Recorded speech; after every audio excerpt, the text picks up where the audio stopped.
최근 결혼과 출산 연령이 높아지면서 난임으로 고민하는 사람들이 늘고 있다고 합니다. 오늘 내문 보고서 시간에는 아이를 낳고 싶어도 뜻대로 임신이 되지 않은 경우 어떤 치료를 받는 게 좋은지 자세히 알아보겠습니다.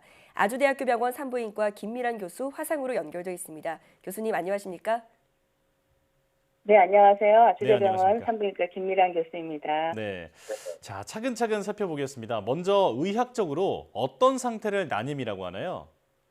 네, 난임이란 정상적인 부부관계를 1년 동안 했어도 임신이 되지 않을 때로 정의합니다. 네. 통계적으로 특별한 피임을 하지 않더라도 결혼 3개월 만에 약 반수 이상에서 임신이 되고요. 6개월 안에는 약 72%가 임신이 된다고 알려져 있습니다. 그리고 각 배란 주기당 임신 기회는 약 25%에 불과합니다. 네. 그만큼 임신을 한다는 것이 길고도 험한 과정이기도 하죠. 이때 단 한 번도 정상 임신이 안 된 경우를 원발성 난임이라고 하고요. 이전에 정상 임신이 있었지만 이후에 임신이 되지 않는 경우를 속발성 난임이라고 합니다. 네. 그리고 여성의 나이가 35세 이상이라면 6개월 이상 자연 임신이 되지 않는다면 난임을 의심할 필요가 있습니다. 네. 자, 그렇다면 정상적인 부부 관계를 이어가는데도 임신이 잘 안 되는 이유는 뭘까요? 네, 우리 주위에서 난임 때문에 고통받는 부부들이 가장 궁금해하는 것은 왜 내가 난임일까라는 것이죠. 네. 그러니까 원인을 찾는 것인데요. 근데 난임의 원인을 어느 한 가지로 단정하기는 어렵습니다. 왜냐하면 난임이라는 문제가 꼭 한 가지 원인으로 일어나는 경우보다는 복합적으로 발생하는 경우가 많기 때문이죠. 네. 그래도 굳이 원인을 따지자면 양측의 원인이 있는 경우, 남성에게 원인이 있는 경우, 여성에게 원인이 있는 경우, 그리고 원인을 잘 알지 못하는 경우로 나눌 수 있습니다. 예. 여성의 원인으로 인한 경우가 약 40%고요. 남성 원인이 40%, 또 양측 원인과 또 원인을 아직은 우리가 모르는 경우를 각각 10% 정도로 볼 수 있습니다. 그러니까 일반적으로 남성과 여성의 난임 비율을 1대1 정도다 이렇게 생각하시면 됩니다. 네. 여성 난임의 원인은요. 흔한 순서로 보자면 배란이 잘 안 되는 경우, 또 난간이 막혀 있는 경우, 자궁 주위에 병이 있는 경우 등이 있습니다. 이 외에도 성교가 잘 안 되는 경우, 자궁 자체 문제가 있는 경우, 또 자궁 입구에 문제가 있는 경우 등이 있습니다. 남성 난임의 원인으로는 정자에 문제가 있는 경우와 성교에 문제가 있는 경우 등이 있겠습니다. 예. 자, 여러 원인을 짚어주셨는데 또 그 부부의 나이가 많아질수록 임신이 어려워진다고 하잖아요. 또 병원 치료로 몸이 지쳐 있는 경우에도 난임이 될 수 있다고 하는데 자세히 설명해 주시죠. 예, 난임의 빈도는 나이에 따라서 차이가 나는데요. 그러니까 나이가 많아질수록 난임의 확률이 높아진다고 생각하시면 됩니다. 네. 특히 또 배우자의 나이가 많을수록 난임의 가능성도 커집니다. 만약 부인의 나이가 만으로 35세 이상이라면 임신할 확률이 많이 낮아지죠. 네. 그리고 여기에 또 한 가지 우리가 간과하지 말아야 할 것이 항암 치료입니다. 예. 예, 어떠한 이유에서건 요즘은 이제 항암 화학요법 치료가 많이들 발달은 했지만요. 이 항암 치료를 받는 경우에 추후에 난임의 가능성이 높아질 수도 있습니다. 다만 모든 항암 화학요법 치료가 그런 것이 아니니까요. 반드시 자신의 주치 의와 치료 전에 임신에 관해 상담하는 것이 좋습니다. 그리고 과거에 인공중절 수술의 경험이 있거나 여자분의 나이가 만 35세 이상이거나 골반 쪽에 방사선 치료를 받은 경험이 있다면 난임 검사를 받아보시는 것이 좋겠습니다. 그렇군요. 네. 자, 앞서 난임의 원인을 어느 한 가지로 단정하기는 어려운 경우가 많다고 하셨는데요. 원인에 따라서 치료법도 달라질 것 같습니다. 난임으로 병원을 찾게 되면 어떤 치료법을 받게 되나요? 예, 난임의 치료는 원인을 정확히 규명한 후에 치료를 시작하는 것이 원칙입니다. 그리고 난임 치료에는 기본이 되는 두 가지의 방법이 있어요. 그 하나는 몸을 가능한 한 정상적인 상태로 돌려놓고 자연 임신이 가능하게 하는 거고, 네. 다른 하나는 인공수정술이나 체외수정술 등 이런 것들을 활용해서 적극적으로 임신을 하는 방법입니다. 일반적으로 첫 번째 방법으로 최선을 다한 후에 그것이 힘들 경우에 두 번째 방법을 유도하지요. 원인 파악을 위한 정확한 진단과 그리고 적절한 치료, 그리고 임신, 마지막으로 안전한 출산이 차근차근 단계적으로 이루어져야 합니다. 그러나 여자의 나이가 35세 이상이면 난소가 급격하게 노화되어서 그 자체가 난임의 원인이 될 수 있습니다. 이렇게 난임의 원인이 정확히 구명되지 않은 상태라도 몇 가지 기본 검사 후에 보조 생식술을 시행하기도 합니다. 보조 생식술의 방법에 대해서도 궁금하실 텐데요. 이것에는 가베란 유도, 인공수정, 그리고 흔히 시험관 아기 시술이라고 부르는 체외수정 시술이 있습니다. 간단하게 설명을 드리자면 가베란 유도라는 것은 정상적인 여성은 원래 한 달에 한쪽 난소에서 난자가 한 개씩 나오거든요. 이것을 배란이라고 하는데 이 과정을 여러 개를 배란할 수 있도록 약을 쓰는 과정입니다. 먹는 약도 있고 주사약도 있습니다.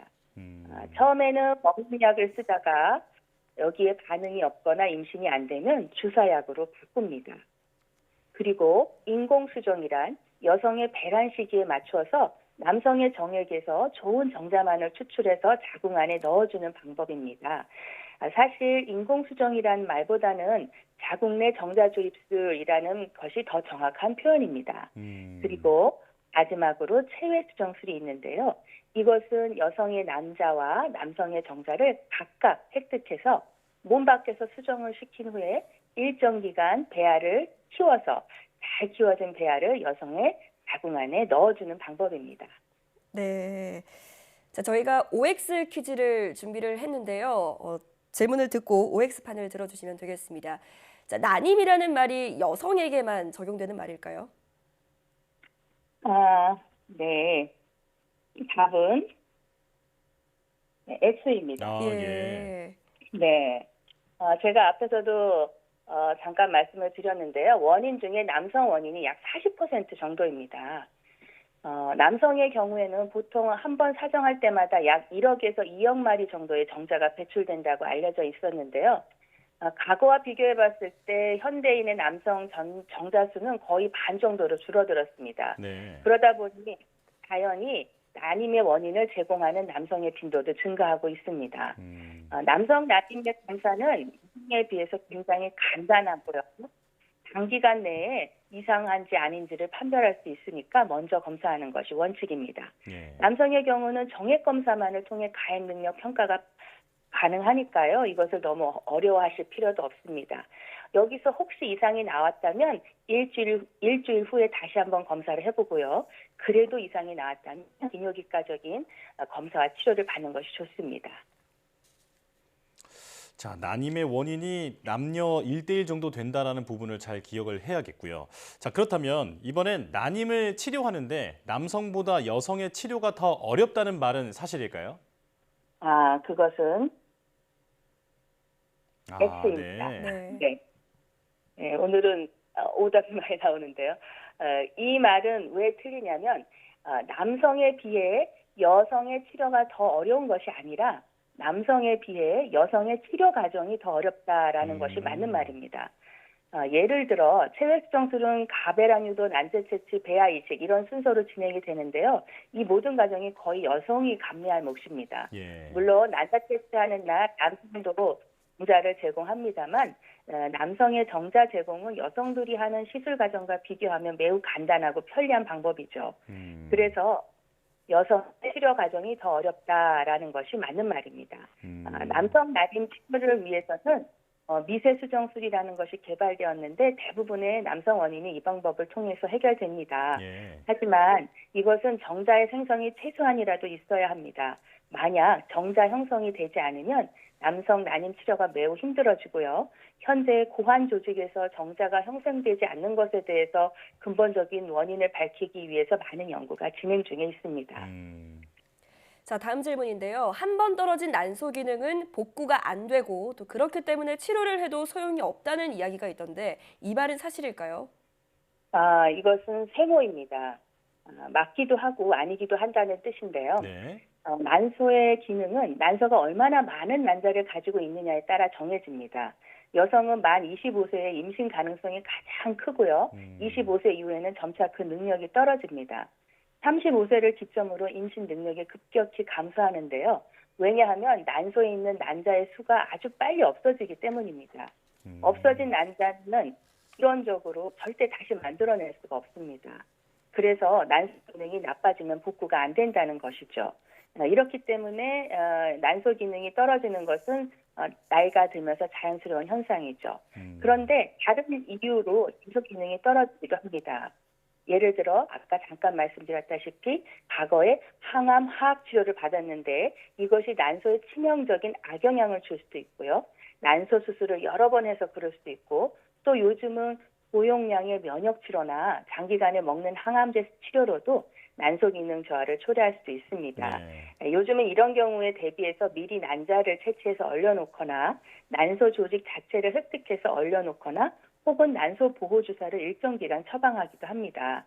특히 남성의 경우는 항암 항요법 치료 전에 정액을 충분히 보관해 놓는 것이 난임 치료를 위한 방법입니다. 예.